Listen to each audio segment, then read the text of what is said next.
And it's randomly moving north, south, east, west, just random, just stopping, going the other direction, like you could do with a helicopter, but a little bit more abrupt. And it looks like a 40-foot long Tic Tac with no wings. It's fascinating. A flying Tic Tac. That's how one Navy pilot described the UFO he encountered. Welcome to Full Circle. I'm Anderson Cooper. President Trump and separately a group of senators have all been briefed on recent UFO sightings by Navy pilots.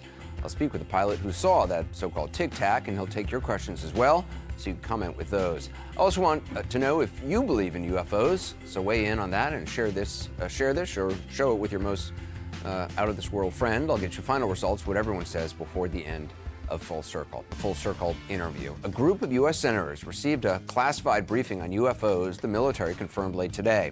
Now, it comes after a recent series of reported encounters by U.S. Navy pilots with unidentified aircraft.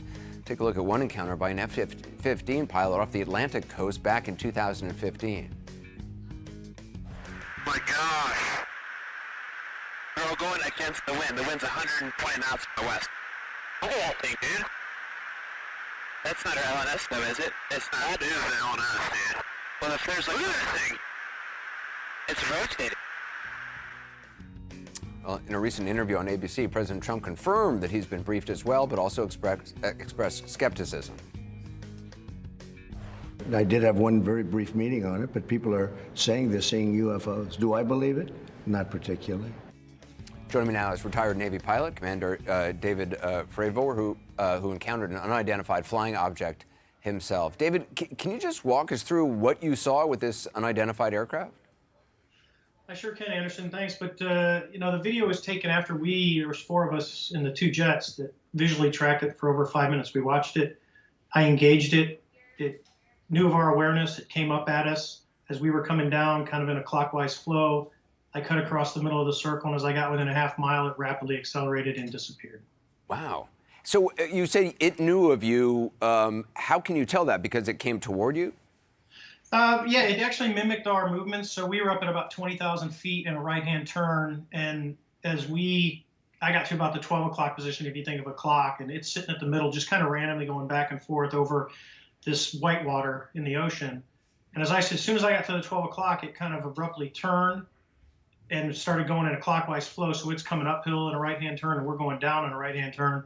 And we went all the way around until I got to about the 8 o'clock position on the clock, and it was opposite circle. So the best way to catch it, like we know as kids, just cut across the middle of the circle. So I cut across the middle of the circle, and right as I started to pull nose onto it, because I was trying to get as close as possible to see what it was, it just rapidly accelerated across my nose, disappeared.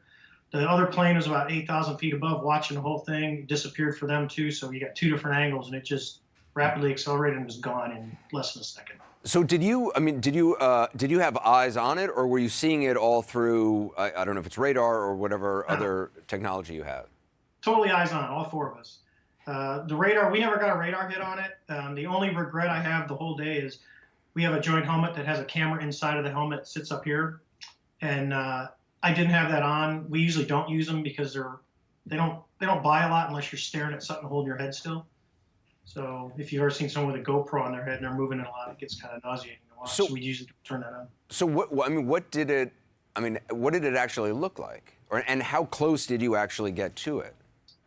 Well, we started at 20,000 feet, and it was above the surface. And then as we came down, when it was all said and done, I got within a half mile of it.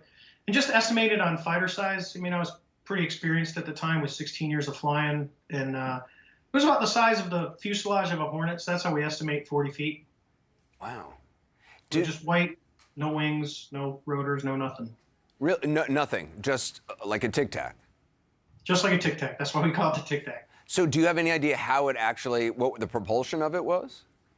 No, I would speculate some type of non-reactive propulsion, i.e. it was manipulating gravity, but that's just my personal speculation on how it was maneuvering. Because it has, if you look at the video that's playing, there's no plumes. Normally you'd see if there was an engine, you'd see a big plume coming out of one side, you'd see heat signature. This thing maintains the same temperature all around the object. One of our viewers, Karen, wants to know, what do you believe it was that you saw? If you'd asked me in 2004, I wouldn't know where it was developed. I knew it wasn't ours. I didn't feel it was ours. We have a tendency not to test in areas where we're doing operations like that just because of safety.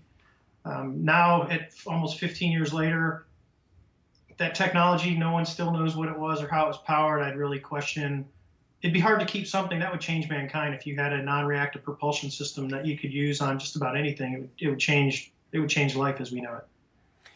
How do you mean that? Like, in what way would it change? My knowledge of science is extremely limited, or any kind of engine. So, what kind of impact would that have? Well, if you look at, we'll just use SpaceX. We're happy. They finally can bring a motor down and land it back on the launch pad. You have technology like this, all that becomes obsolete, and to us, that's new technology. To be able to recover a booster like that, using propulsion and bring it back down where you can reuse it. If you've got something like this, you can go up, down. These things were. Remember, they were coming down for about the 10 days or 14 days prior to us actually being airborne, because there was never airplanes airborne, that the Princeton tracked up to 10 of them coming down from above 80,000 feet. They'd come screaming down. They'd sit at 20,000 feet for a few hours, and then they'd go straight back up. We have nothing that has the energy available to be able to do that.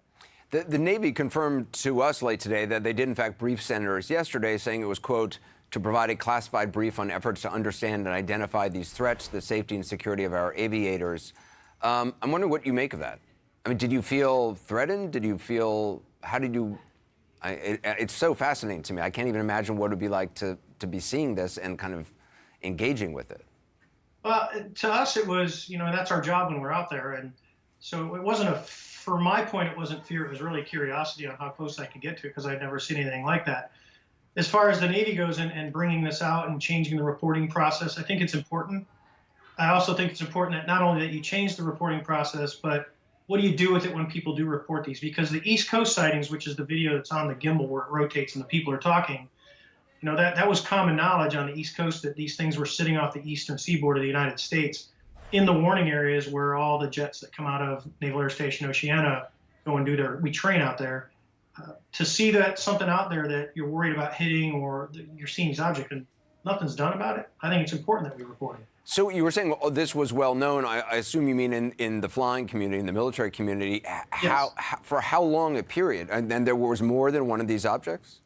Well, talking to some of the guys that actually, one of the guys that was on the flight where they shot the video, it was almost a year from between 2014, 2015 during their workups, and you got all the planes that are going out there that aren't going to the carrier that we just train out there. That it was a significant amount, like upwards of 60 people had either seen something on their radar or got it on a targeting FLIR, and they've released 2 of those videos. So I can't speculate on who else did what, because I don't know, but I just know for a fact there was more than just a few people that saw these things on radar. So, I mean, I don't want to put words in your mouth, but is it correct to say that you do believe that this was something not from this Earth? I would say it's a technology that, if we had it and we're hiding it, then I would ask why, because this would change transportation. Everything that we've known, like the Concorde, of being able to come across in hours, and they're looking at that new hypersonic, this changes the whole game as long as the human body can withstand the forces if you've got this technology. Yeah. And by the looks of it, I don't know how it operates, but I'd say it's pretty green. It's not putting out any exhaust, so, wow. It's another wave of the future. It's fascinating hearing this from you, Commander. I appreciate you taking the time, and obviously, it's just amazing. I'm not even sure what to make of it, but it's pretty incredible. Thanks very much for telling us about your experience. Oh, you're quite welcome. All right, you take care. Want to move on to 3 things. At the top of the program, I asked whether you believe in UFOs. 67% of you said yes. 33% of you said no. I'm not sure where I stand on this, but listening to that commander I thought it was really fascinating. Be curious to see what you thought. Do you believe him? He seemed to have seen what he saw. Well, a lot of people did.